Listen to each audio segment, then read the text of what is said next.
बिस्मिल्लाहिर्रहमानिर्रहीम। अस्सलाम वालेकुम नाजरीन, मैं हूं आपका होस्ट वसीम चौधरी। प्रोग्राम है ख़ास बात। नाजरीन, जैसा कि आपको पता है कि कोरोना का सिलसिला भी अभी जारी है और रमज़ान मुबारक का महीना भी शुरू हो गया है और कोरोना की वजह से ताजरान बहुत ज़्यादा डिस्टर्ब थे। हमारी मीशत बहुत ज़्यादा डिस्टर्ब थी, पूरी दुनिया की मीशत बड़ी डिस्टर्ब थी। इसी तरह से रमज़ान शरीफ में चूँकि हमें ज़्यादा हमारी ज़रूरियात होती हैं, मार्केट्स का खुलना, ईद की तैयारी या हमारे इफ्तारी सहरी के हवाले से कोई ज़रूरियात ज़िंदगी की ज़्यादा ज़रूरत होती है, तो लेकिन हमारी जो मार्केट जो हैं वो बंद हैं। गवर्नमेंट ने स्मार्ट लॉकडाउन की बात की है, तो हमारे ताजरान के दरमियान और हमारी जो गवर्नमेंट उनके दरमियान एक अजीब सी कशमकश चली हुई है। हमारे ताजरान जो हैं वो SOPs के मुताबिक खोल रहे हैं अपनी शॉप्स को या नहीं खोल रहे, ये भी हम जानना चाहेंगे। और हमारे जो इंतज़ामिया है वो आए दिन जो शॉप्स को सील क्यों करती हैं और फिर घंटे बाद उनको डी सील क्यों कर देती हैं, ये सारे सवालात का जवाब लेने के लिए हमारे साथ मौजूद हैं आज इरशाद हुसैन भट्टी साहब, जो कि सदर हैं मरकज़ी अंजुमन ताजरान वेहाड़ी, और पंजाब की जो अंजुमन ताजरान पंजाब है उसमें भी एक बड़े सीनियर रुकन है। पूरे पंजाब की अंजुमन ताजरान में इनका बहुत रोल है और इनकी चूँकि ये एक मेन मेंबर हैं उसके, तो इनको सारा पता होता है कि पीछे इसके क्या बिहाइंड द सीन इसमें क्या वजूहात हैं। तो हम इनसे ये सारे सवालात का जवाब लेंगे, लेकिन उससे पहले इरशाद भट्टी साहब से जो मैं जानना चाहूँगा, बल्कि सबसे पहले तो मैं इनको शुक्रिया अदा करता हूँ कि उन्होंने हमें टाइम दिया आज प्रोग्राम में। तो इरशाद भट्टी साहब, सबसे पहले तो मैं आपसे चाहूँगा कि दो अल्फाज आज के दिन के हवाले से, दो लाइनें आप क्या कहना चाहेंगे आज यौम मज़दूर के हवाले से, कि मज़दूर जो है उसका हमारे मुआशरे में क्या मुकाम है, इस वक्त क्या होना चाहिए, आप क्या कहेंगे, क्योंकि आप ताजर हैं, आपका डेली मज़दूरों से वास्ता पड़ता है। बिस्मिल्लाहिर्रहमानिर्रहीम। वसीम चौधरी साहब PK24 का शुक्रिया कि हमें यहाँ पे मदऊ किया गया और हमारी बात को सुना गया, ताकि ये बात हुक्मरानों तक भी पहुँचे, लोगों तक भी पहुँचे। तो सबसे पहले तो मैं आज के हवाले से ये कहना चाहता हूँ कि मज़दूर तो हमारा पहले दिन से यहाँ पे सरा है।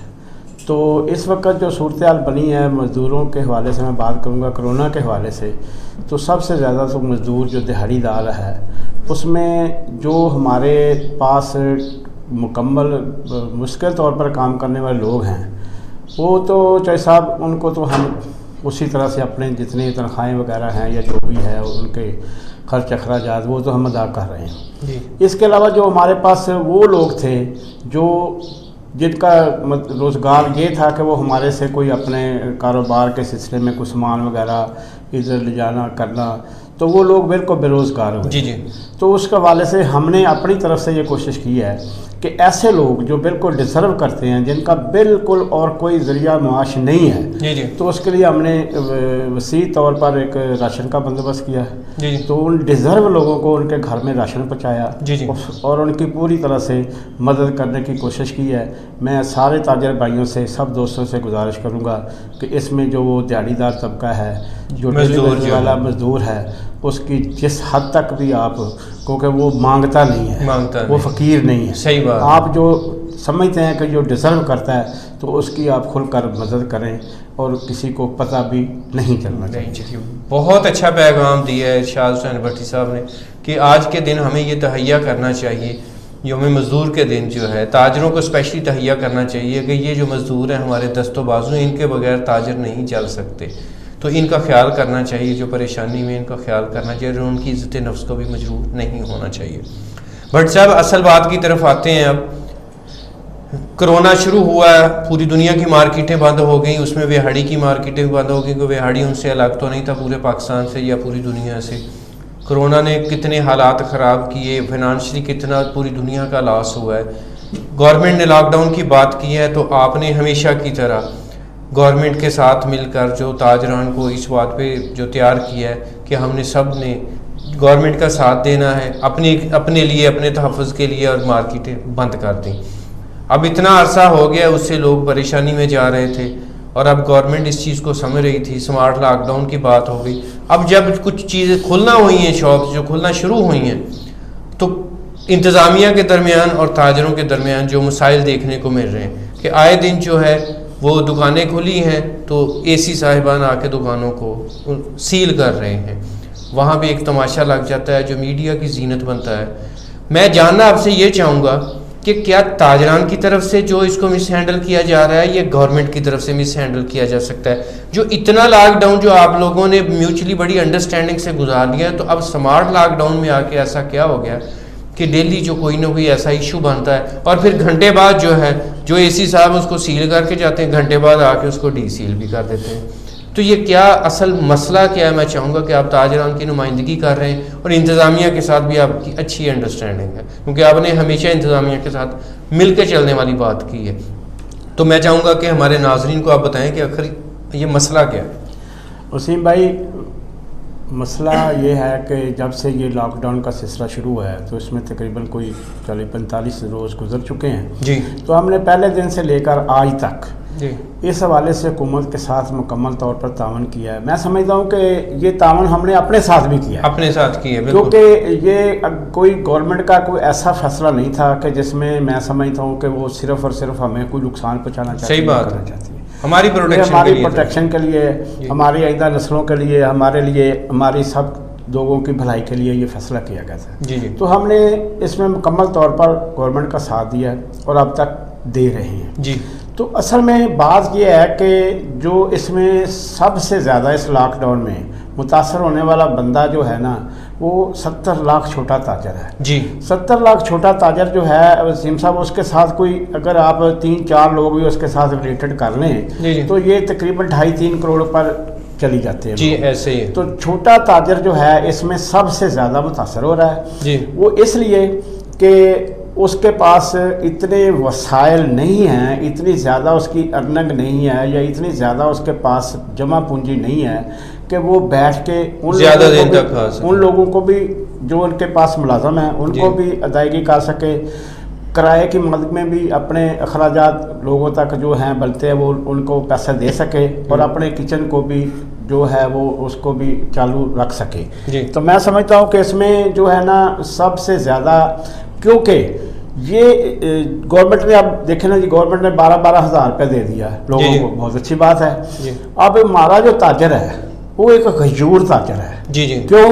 उसने हमेशा देना सीखा है जी, देना नहीं सीखा। सही बात। छोटा ताजर ना, आप देखेंगे कि इस मुल्क पर खुदा ना करे जब भी कोई आफत आई है, कोई कुदरती आफत जब भी आई है, वो सैलाब की सूरत में हुई, ज़लज़ले की सूरत में है, या जैसे ये कोरोना वायरस की सूरत में है, तो छोटे ताजर ने आगे बढ़कर उन लोगों के लिए बहुत कुछ किया है। सही बात।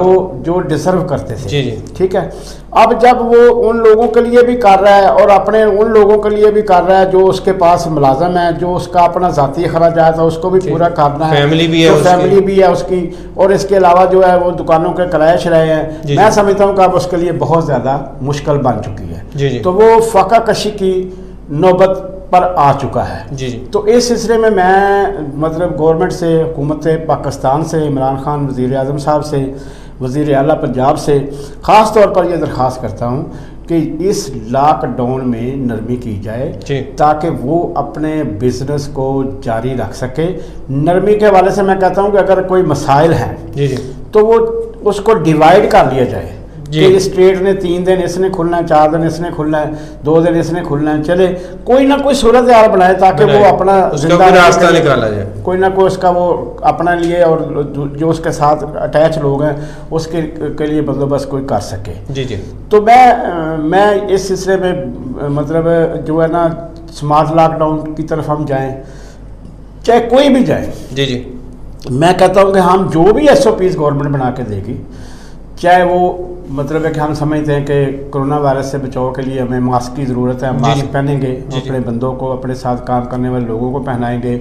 इसके अलावा सैनिटाइज़र है या जो भी, या सोशल डिस्टेंस है, जो भी SOPs गवर्नमेंट बना के देगी इंशाल्लाह ताला वो हम उस पर इसलिए मुकम्मल तौर पर अमल दरामद करेंगे कि वो हमारी भलाई के लिए, हमारी खैर खाई के लिए, हमारी ज़िंदगियों के लिए ज़रूरी है। तो इंशाल्लाह ताला हम चाहते हैं कि हमारी ज़िंदगी के लिए, हमारी भलाई के लिए जो कुछ हो रहा है वो भी हो जाए, और इसके साथ साथ हम जो है ना फाका कशी की तरफ जो जा रहे हैं उससे हम बच सकें। ये मेरी गुजारिश। यानी कि आपके कहने का मकसद ये है कि इस वक्त जो शॉप्स खुलती हैं, जो सील होती हैं, वो गवर्नमेंट की तरफ से फ़िलहाल जो है उस स्मार्ट लॉकडाउन में उनको अलाउड नहीं है कि वो शॉप्स खोलें। हाँ। ठीक है, लेकिन वो मजबूरी से खोलते हैं कि उनके घर डिस्टर्ब हैं, उनके साथ जितने लोग उनके डिपेंडेंट हैं वो लोग डिस्टर्ब हैं, तो अल्टीमेटली फिर इंतज़ामिया एक्शन लेती है और उनको सील करते हैं, और उसके बाद फिर आप लोग बीच में पढ़ के उसको डी सील करवा देते हैं। तो मकसद ये है कि आपका कि इंतज़ामिया जो गवर्नमेंट जो है वो इसमें भी रिलैक्सेशन दे। आपके कहने का मकसद ये है कि इसको थोड़ा इसमें रिलैक्सेशन दे, लेकिन अपने SOPs जो है उनके मुताबिक जो है वो शॉप्स को खोलने की इजाज़त दे। अभी तक वसीम साहब ऐसे है कि जो शॉप्स जिसमें हमें एग्जेंशन मिली हुई है, जिसमें हमें लीफ मिला हुआ है, अभी ये आप खोल सकते हैं, चाहे वो किराना की सूरत में है, सब्ज़ी फ्रूट की सूरत में है, दूध दही की सूरत में है, या बेकर्स की सूरत में है, तो वही खोल रही है, ठीक है। और जितना टाइम गवर्नमेंट ने दिया उसी टाइम के मुताबिक, उसी शेड्यूल के मुताबिक खोल रही है जी। इसके अलावा जो है दुकानें वो अभी नहीं खोल रही। क्यों? उसमें उन शॉप्स में इतनी कीमती अशिया पड़ी है, मसलन कोई कपड़ा है या कोई ज्वेलरी है या जो भी, ये मतलब है कि ऐसी चीज़ें हैं जिनके लिए दुकानदार को आके उसको सफाई सुथराई के वाले से या वैसे वाले से मेंटेन करना ज़रूरी है, मेंटेन करना ज़रूरी है। तो वो थोड़ा सा शटर खोल के उसको आके अपनी चीज़ों को चेक करता है, सफाई सुथराई करता है। तो ऐसे में जो है वो इंतज़ामिया के लोग फौरी तौर पर पहुंचते हैं और उनको वो दुकानों को जो है ना सील कर देते हैं। तो मैं समझता हूं कि इसमें थोड़ी सी पहली तो बात यह है कि मेरी गवर्नमेंट से अपील है कि इस लॉकडाउन में फौरी तौर पर नरमी की जाए, फौरी तौर पर, ताकि देखिए इस वक्त जो है ना सबसे जो अहम आप समझते हैं कि रमज़ान मुबारक है। जी जी। रमज़ान मुबारक हमारे लिए बड़ा बरकतों वाला महीना है, रहमत वाला महीना है। मैं सबसे पहले तो ये भी दुआ करता हूँ कि अल्लाह पाक इस बाबरकत महीने के वाले से साफत से हमें छुटकारा दे दे। सही बात। अच्छा, दूसरी बात यह है कि इस रमज़ान मुबारक में आप समझते हैं कि अखराजात ज़्यादा बढ़ जाते हैं, चाहे खाने के हवाले से कह लें, रमज़ान में सहरी अफ्तारी के हवाले से कह लें। इसके अलावा लोगों ने बच्चों के लिए कपड़े लेने होते हैं, लोगों के लिए बच्चों के लिए जूते लेने होते हैं, लोगों ने बच्चों के लिए छोटे छोटे बहुत सारी ऐसी चीज़ें हैं जो ईद के लिए हम समझते हैं कि वो ज़रूरी होती हैं। तो इस महीने में खामखा अखराजात में इजाफा होता है। देने वाला मेरी अल्लाह की ज़ात है, वो पूरे करता है, वो दे रहा है। तो मैं समझता हूँ कि इसमें फौरी तौर पर कोई स्टेप लेकर इसको जो है ना इस लॉकडाउन को नरम किया जाए। और जो है ना जो ये सिलसिला है ना, जैसे हम अपनी दुकान पर जाते हैं उसको चेक करने के लिए, अपने सामान को देखने के लिए, अब तब ना अपने चीज़ को देखने भालने के लिए जाना पड़ता है, उसकी सफाई सुथराई के लिए जाना पड़ता है। कोई बाकायदा तौर पर हम गेट खोल के कारोबार को नहीं कर रहे, तो हमें थोड़ी सी जो है ना रिलैक्सेशन मांग रहे हैं। तो लॉकडाउन के हवाले से जो भी SOPs बनेगी या जो भी गवर्नमेंट फैसला करेगी, हम इंशाल्लाह ताला पहले भी पाबंदी करते रहे, अब भी हम उनके साथ पाबंदी करेंगे। बहुत ठीक। बट साहब, जो इस वक्त दूसरी बात है ज़रूरी है वो कि रमज़ान शरीफ में जो है ना हमारी चीज़ों के कुछ रेट्स बढ़ गए हैं। हाँ जी। यकीनन इसमें पीछे जो इनका जो प्रोड्यूसर है वो रेट ज़्यादा देता है मार्केट में, तो रिटेलर भी ज़्यादा उसको बेचता है। लेकिन कुछ चीज़ें ऐसी भी देखी गई हैं जो हमारी लोकल प्रोडक्शन है, अगर वो गाँव से 10 रुपए की मिलती है तो शहर में आके वो 50 रुपए की बेची जाती है। तो इसको जो मैनेज करने के लिए आपने कोई लाहा अमल बनाया है कि जो लोग ओवर चार्जिंग कर रहे हैं, गवर्नमेंट भी इस पर कोशिश कर रही है कि इसको ओवर चार्जिंग लोग ना करें, आप लोग भी यकीनन कर रहे होंगे। उन लोगों को भी खुद जो ओवर चार्जिंग कर रहे हैं उनको सोचना चाहिए कि यार ये बड़ा बाबरकत महीना है, ये तो नेकियां कमाने का महीना है, तो आप इसमें नाजायज़ मुनाफाखोरी ना करें, उनको भी करना चाहिए। तो क्या इंतज़ामिया को और आपको मिल के उन लोगों के साथ कोई ना कोई, अगर जो लोग नहीं रुकते इससे, तो कोई एक्शन उनके ख़िलाफ़ लेना चाहिए कि वो क्यों नहीं रुकते? क्योंकि एक बंदे को अगर मेरा ज़मीर खुद इस चीज़ को नहीं मानता कि मैं ये ज़्यादती कर रहा हूँ, तो किसी के कहने पे भी नहीं मानता, तो इसको कैसे कंट्रोल किया जा सकता है? आपने इस पर भी कोई तवज्जो दी है कि इसको कैसे कंट्रोल करना है कि ये नाजायज़ मुनाफाखोर जो है, यकीनन आप भी देखते भी होंगे, सुनते भी होंगे कि ये कुछ हो रहा है, जिसमें अभी ये एक मिसाल नींबू की हर जगह जो उसकी मिसाल है कि 150 रुपये किलो से 200 रुपये किलो, 600 रुपये किलो पे चला गया। इसी तरह से सब्जियां, फ्रूट जो है उनमें बहुत ज़्यादा इस वक्त मुनाफा लिया जा रहा है। तो इस बारे में क्या आपने कोई स्ट्रेटजी बनाई हुई है कि इन लोगों को कंट्रोल किया जाए? हाँ, देखें वसीम भाई, इस रमज़ान शरीफ से शुरू होने से पहले प्राइस कंट्रोल की मीटिंग में हमने ये फैसला किया था जी। और हमने इंतज़ामिया को, डीसी साहब को, तमाम इंतज़ामिया को वाज़ेह तौर पर यह बताया था कि हम हर हवाले से, जो कोरोना के हवाले से जितनी ज़्यादा मसाइल पैदा हो रहे हैं, तो उसमें हम समझते हैं कि दिहाड़ी का ताजर उसमें जो है ना कोई किसी किस्म का मसाइल को बढ़ाने में हिस्सेदार नहीं बनेगा जी। आपने करना क्या है? आपने करना ये है कि जहाँ से ये चीज़ मैन्युफैक्चर हो रही है जी, जहाँ से तैयार होकर आ रही है जी जी चावल की सूरत में, दाल जी। की सूरत में, घी की सूरत में, चीनी की सूरत में, जी। आपने उस मैन्युफैक्चर के साथ बात करनी है जी कि मैन्युफैक्चर अगर एक चीज़ हमें 100 रुपये में देगा जी तो हम इंशाल्लाह ताला आपके साथ वादा करते हैं, हमने इंतज़ामिया के साथ वादा किए थे कि हम उसको किसी सूरत में, आप उसका रेट अगर आपने 100 रुपये फिक्स कर लिया ना, तो हम श्योर करेंगे कि आप इसको 101 में भी नहीं बेचेंगे, 100 में बेचेंगे। ठीक है। मगर इसमें जो है ना रोल बुनियादी तौर पर वो हुकूमत को और इंतज़ामिया को अदा करना पड़ता है कि जहाँ पे ये चीज़ मैन्युफैक्चर हो रही है, अगर फ़र्ज़ किया ये घी का मसला है, ये घी आ रहा है, तो उसमें गवर्नमेंट अपना रोल अदा करे। जैसे कि पहले पिछले सालों में रमज़ान मुबारक में घी की कीमतें 10-10 रुपये किलो कम होगी, की कीमतें कम होगी, तो इसमें गवर्नमेंट अगर अपना रोल अदा करे, पीछे से मैन्युफैक्चर को मजबूर करे। सर, इसमें जो सब्जी और फ्रूट का जो इशू है, इसमें जो चीज़ें लोकली हमारे यहाँ पे प्रोड्यूस हो रही हैं, फ्रूट बहुत सारा हमारे इर्द गिर्द के इलाकों से ही आता है, बहुत सारा हमारे इलाकों में पैदा होता है। तो इसमें असल जो प्रॉब्लम इस वक्त आ रहा है वो फ्रूट वगैरह, सब्जी वगैरह है। चिकन भी है, उसमें चिकन की क्या रेट था रमज़ान शरीफ से पहले? 125 रुपये, 150 रुपये किलो, अभी आप देखें 200 रुपये किलो चल रहा है वो। तो इसका कोई लोकली आप लोग कोई इसमें कोई लाहे अमल आप इसमें कोई नहीं बनाते अंजुमन ताजरान के इन लोगों को कंट्रोल किया जाए? देखिए सर, इसमें जो है इंशाल्लाह ताला हमने उनके साथ भी वादा किया था, आपके साथ भी यहाँ पे वादा करके जाते हैं। जहाँ तक हमारे ताजर का तल्लक है, चाहे वो सब्ज़ी मंडी का है, चाहे वो फ्रूट का है, चाहे वो अपना सब्ज़ी का है, तो हम उसके साथ इंशाल्लाह ताला मुकम्मल तौर पर इस बात पे उसको फोकस करेंगे कि वो कीमतों को बढ़ने ना दे।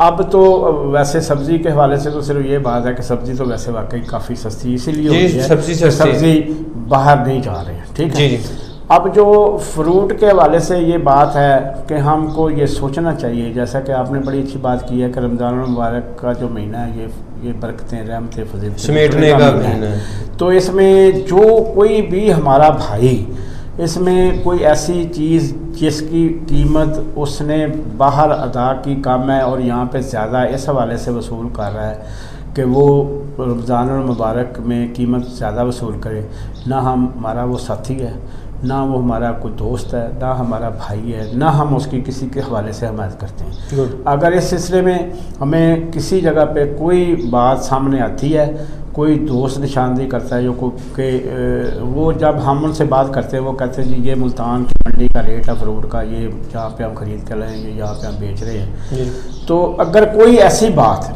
मैं अवाम से बारमला ये कह रहा हूँ कि मैं बीए के अंजुमन ताजरान के सदर आपके साथ बात करता हूँ कि अगर कोई बंदा हमें साबित करे कि मुल्तान से एक चीज़ ख़रीद के ये बंदे ने महंगी बेची है, तो इंतज़ामिया बाद में हम उसका पहले मुहासबा करेंगे, वो हम में से नहीं है। इस ज़माने में, इस वक्त में, रमज़ान मुबारक हो या आम हो, जो कोई मिलावट करता है, जो कोई नजायज़ मुनाफाखोरी करता है, हम बिल्कुल उसके साथी नहीं हैं और उसका बिल्कुल मुहासबा करेंगे, इंशाल्लाह ताला करते रहेंगे।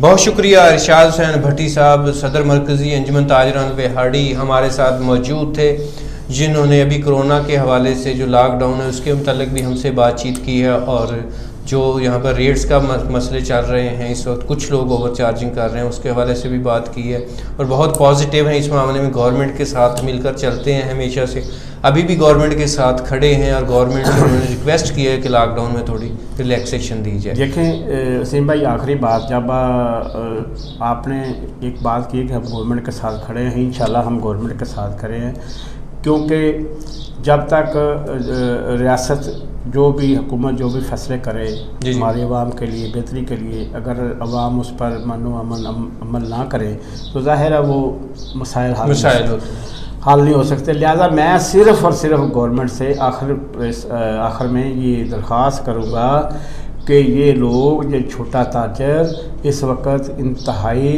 मुफलसी का शिकार हो रहा है, फाका कशी पर नौबत आ रही है, अगर फाका कशी पर नौबत आई तो ये लोग यकीनन सड़कों पे आएंगे और फिर हुकूमत के लिए बड़े मसाइल पैदा होंगे। मैं आपसे दरख्वास्त करता हूँ कि इन लोगों को सड़कों पे आने से रोका जाए और इस लॉकडाउन में, जैसा कि आपने कुछ स्मार्ट लॉकडाउन का हवाला दिया है या लॉकडाउन में नरमी का हवाला दिया है, तो जो ज़रूर करें वज़ीर आज़म साहब, आपने हर स्पीच में, हर तकरीर में, हर तकरीब में ये बात की है कि हम लॉकडाउन के हवाले से नरमी कर रहे हैं, तो ये यकीनन इस वक्त की बहुत अहम ज़रूरत है, इसमें फौरी तौर पर नरमी की जाए ताकि लोग अपना अपना बिज़नेस को बेहतर तरीके से चला सकें और अपना जो है अखराजात उसको चला सकें।